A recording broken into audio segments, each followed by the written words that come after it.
Opportunity to show you the different components of a beehive.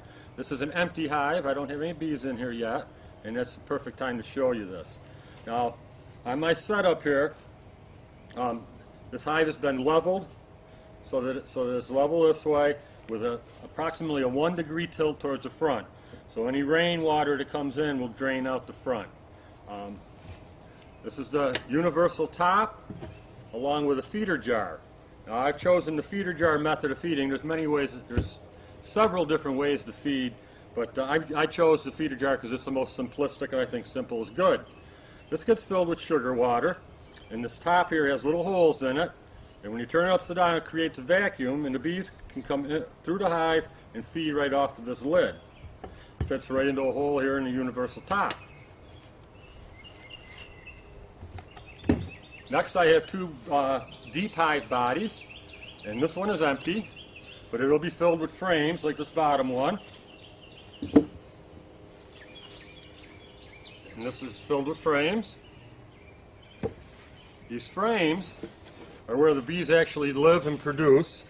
It's got a honeycomb pattern, and this is where they'll make their honeycomb. And in the comb they'll have, some will have eggs in them, and some will be filled with pollen, and some will be filled with nectar, which turns into the honey.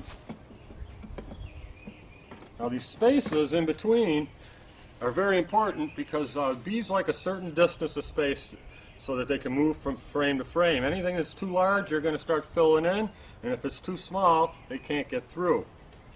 And they'll fill that in too. Beneath the hive bodies is the bottom board. And this is just the base. And this has been leveled up, very nice, with a 1 degree tilt to the front so the rainwater comes out. Let me put this back together. It's very important that when you move these, you keep them squared up, because the bees will start filling in any gaps with propolis, and that'll make it very difficult to maneuver later on when you're working the hive.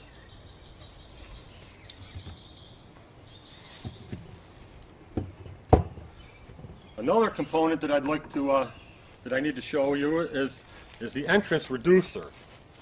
Now this is a small piece of wood that fits in the entrance. It's got a small gouge cut out here for bees to come in and out. It has a larger one. Now when the hive is matured and strong and it's warm out, you leave it open and the bees come in and out through the bottom here. But when I get my bees, I'm going to get a nucleus of bees, which is 5 frames of live brood, which is bees and egg cells and larva cells. The hive is considered to be weak at that time, and they'll be attacking wasps and bees that they're going to have to protect against. So if you put the entrance reducer in here, with just a small gap, they have a smaller area that they have to defend.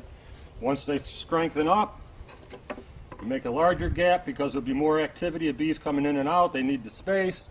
And then once it's a strong hive and it's warm out, you remove it altogether.